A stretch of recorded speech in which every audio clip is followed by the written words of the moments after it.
Good morning to everyone present here. Once again, I welcome you all to the event.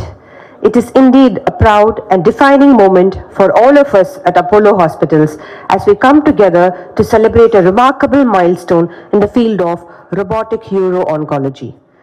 Today's press meet marks the successful accomplishment of the world's first robotic cancer surgery for lymph node removal using the Hugo RAS platform via lateral approach, WHEEL.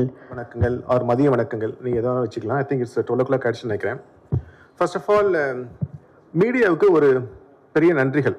என்னன்னு கேட்டிங்கன்னா, உங்களால் தான் மக்களுக்கு மத்தியில் இது மாதிரி technology, robotic technology எல்லாத்துக்கும் ஒரு அவேர்னஸ் கிடச்சிருக்கு. 3 வருஷத்துக்கு முன்னாடி, ஒரு 4 வருஷத்துக்கு முன்னாடி, 3 வருஷத்துக்கு முன்னாடி ஒரு பேஷண்ட் ஒரு ஹாஸ்பிட்டலுக்கு வந்தாங்கன்னா, மிஷின்ஸ் எல்லாமே இருக்கும், டேலண்டட் சர்ஜன்ஸ் இருப்பாங்க. ஆனால் பேஷண்ட்ஸ்க்கு நாங்கள் புரிய வைக்கணும் ரோபோனா என்னன்ட்டு. ஆனால் இப்போ பார்த்தீங்கன்னா பேஷண்ட்ஸ் ஹாஸ்பிட்டலுக்கு வந்து டாக்டர் பார்க்கும் போதே இதை ரோபோட்டிக் மிஷினால பண்ண முடியுமா? கரெக்ட் தானே டாக்டர் அவன்?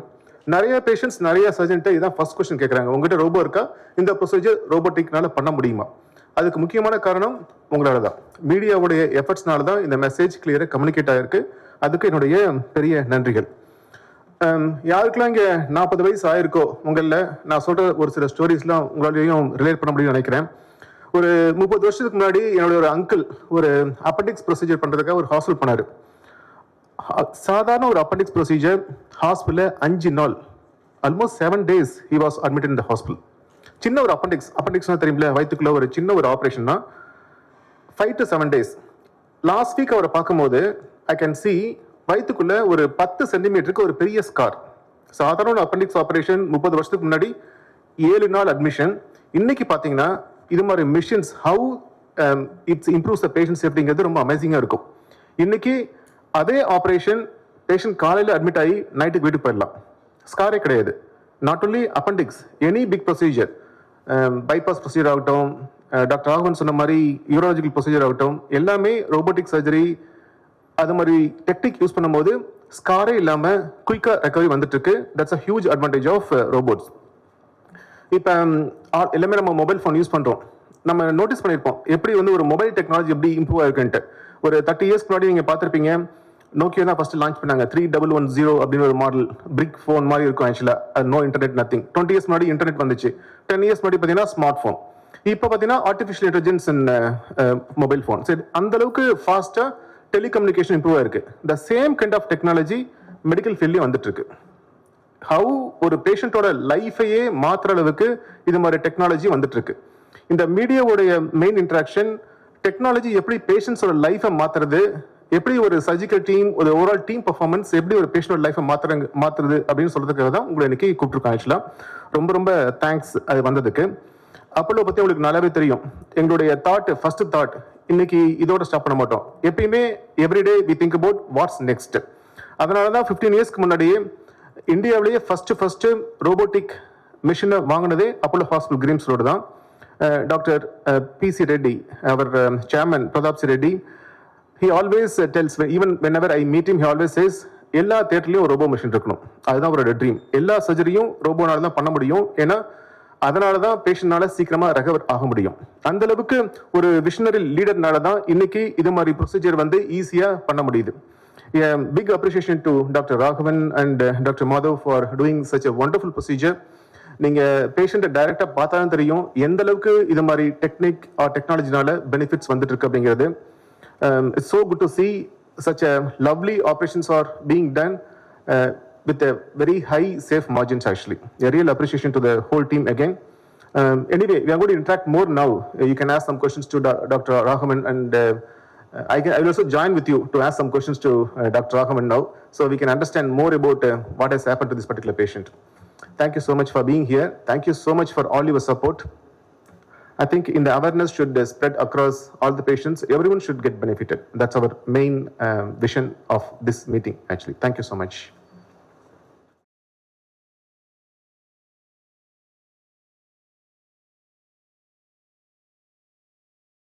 ஸ்டார்ட் பண்ணலாமா? அனைவருக்கும் வணக்கம். என் பேர் டாக்டர் என் ராகவன். நான் ஒரு சீனியர் கன்சல்டன்ட் யூரோ ஆன்காலஜிஸ்ட், அதாவது கேன்சர் யூராலஜிக்கல் கேன்சர் ஸ்பெஷலிஸ்ட்டாக அப்போலோ ஹாஸ்பிட்டல்ஸில் ஒர்க் பண்ணுறேன். Dr. Madhav Tiwari is a consultant uro-oncologist in Apollo Hospitals. இன்னைக்கு இந்த மீட்டிங்க்கு முக்கியமான காரணம் ஒரு ஒரு புதிய மைல்கல் தாண்டியிருக்கோம். அந்த மைல்கல் தாண்டினதுக்காக உங்கள்கிட்ட ஷேர் பண்ணுறதுக்காக இந்த மீட்டிங்.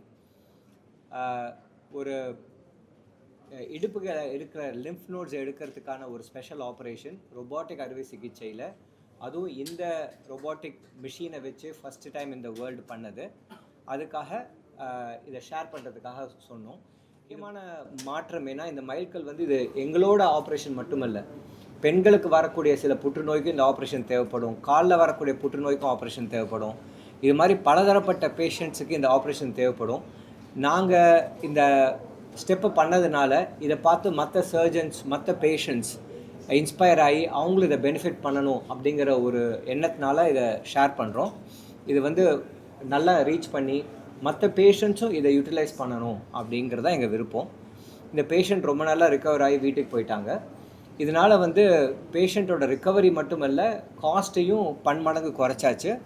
ஸோ ரொபாட்டிக் சர்ஜரிங்கிறது ரொம்ப காஸ்ட்லி, அதனால் வந்து நன்மை ரொம்ப கம்மி அப்படின்னு இல்லாமல், ரொபாட்டிக் சர்ஜரினால் பேஷண்ட்டோட ரிகவரி ரொம்ப ஃபாஸ்ட்டாக பண்ணி அவங்களுக்கு நன்மையும் கொடுத்து காஸ்ட்டையும் குறைச்சி, ஸோ ஓவரால் அவங்க எக்ஸ்பெண்டிச்சர் ரொம்ப கம்மியாக்கி அவங்க நல்லபடியாக வீட்டுக்கு போகிறதுக்கான ஒரு வழிமுறை ஏற்படுத்தினது இந்த ஆப்ரேஷன். இதுதான் வந்து ஷேர் பண்ணுறதுக்காக நாங்கள் ப்ரெஸ் மீட் வச்சுருக்கோம். You want to share a few words about why we did? So first of all, thank you to the media for coming, and I think the most important message that needs to go out from this press meet today is that penile cancer and vulval cancer, these are all cancers what happen in the sensitive area, and 95% of patients are very apprehensive to talk about it. They will try alternative medicines, some other antibiotics, and usually when they come to us the disease is quite advanced. So this patient's journey was similar. He came to us, we were able to treat him, and he went back to work within 1 week. So I think it is the media's job to spread this message as much as possible, that even with cancers in sensitive areas there is no need to worry, but the important thing is not to delay the diagnosis. See your doctor immediately, because when these cancers are diagnosed at an early stage, they are potentially curative. So thank you. அவர் சொன்னது புரிஞ்சிச்சா இல்லை நான் அதை மாற்றம் ஏற்படும்? அதாவது பெண்களுக்கும் ஆண்களுக்கும் ப்ரைவேட் பார்ட்டில் வரக்கூடிய புற்றுநோயை பற்றி நிறையா மிஸ் பண்ணிடுறாங்க. ஏன்னா ஒரு வரினால் நான் போய் பேஷண்ட் பார்க்கணும், அது ரொம்ப வேண்டாம் அப்படின்னு சொல்லிவிட்டு அவங்க மிஸ் பண்ணிடுறாங்க, லேட்டாக வராங்க. இந்த பேஷண்ட்டும் அதே மாதிரி கொஞ்சம் லேட்டாக தான் வந்தார். இருந்தாலும் நாங்கள் வந்து ஒரு அட்வான்ஸ் டெக்னாலஜி மூலமாகவும் நல்ல ட்ரீட்மெண்ட் மூலமாக அவனை க்யூர் பண்ணிட்டோம். இந்த மாதிரி உங்களுக்கு வரக்கூடிய பிரச்சனையை போஸ்ட்போன் பண்ணாதீங்க. அதாவது வேண்டாம் எனக்கு சரியாக போயிடும் அப்படின்னு நம்பாமல் ஒரு மருத்துவரை கலந்து ஆலோசித்து அதுக்கு என்ன வைத்தியமோ பண்ணிவிடுங்க அப்படின்னு தான் சாரோட வார்த்தை. ஸோ இதுதான் take home message, that we should not be afraid of problems. Deal with it so that you get better quickly and go back to your normal life. Doctor, ஒரு பேஷண்ட் வந்து கேன்சர் அட்டாக் ஆகுதுன்னா எந்த part முதல்ல attack பண்ணுவோம்? ஆண்களுக்கும் சரி பெண்களுக்கும் சரி அப்படின்னு கிடையாது. அந்தந்த கேன்சருக்குரிய எந்த கேன்சர், இப்போ லங்கில் ஒரு கேன்சர் வந்தால் லங்கில் அஃபெக்ட் ஆகும். அது வந்து கேன்சருங்கிறது எப்பொழுதுமே அதில் முக்கியமாக புரிஞ்சிக்க வேண்டியது, கேன்சருங்கிறது மொதல் ஸ்டேஜில் அட்வான்ஸாக வர்றது கிடையாது. எல்லா கேன்சரும் சின்னதாக ஆரம்பித்து பெருசாகுது. ஸோ நான் சொன்ன மாதிரி இந்த 3 விஷயங்கள், awareness, stop smoking and annual health checkup, இது 3 பண்ணிங்கன்னா almost always you can pick the cancer at a very early stage so that patients can be cured. கேன்சர்லேருந்து குணமாகலாம், கேன்சரோட வாழணும்னு அவசியம் கிடையாது. எங்களோட chairman Prathap C Reddy sir சொல்கிற மாதிரி, we should be cancer conquerors, not cancer survivors. We should get over that, and for that these 3 things are important. மேஜராக எந்த cancer ரொம்ப அதிகமாக பரவுது? இப்போதைக்கு வந்து பெண்களுக்கு cervical cancer, ஆண்களுக்கு வந்து வாய் புற்றுநோய். But prostate cancer is now slowly becoming number 1 in India as well. In many cities, prostate cancer is the most common in men, cervical cancer is the most common in women. This demography is changing. In very short time, it will be prostate cancer and breast cancer. that will become the commonest in the next 2-3 years time. ஒரு cancer பேஷண்ட்டுக்கு ஒரு disease attack ஆச்சுன்னா காலம் ஃபுல்லாக treatment எடுத்தாகும். அதுதான் சொல்ல வரேன். early stage is always curable. So the idea is to pick the cancer early, treat, get cured, so that life goes on normal. Otherwise you will constantly have to take more treatments. So the idea is to pick the cancer early so that they get cured. அந்த கேன்சரோட symptoms ஏதாவது சொல்ல முடியுமா? Many early cancers have no symptoms. The only way you pick early cancer is awareness and checkups. So there are no, for example, if there is a small lung cancer, you will not pick it up by symptoms. You can pick it up only by a test. So it is important that anybody above 40 considers annual health checkup of some nature.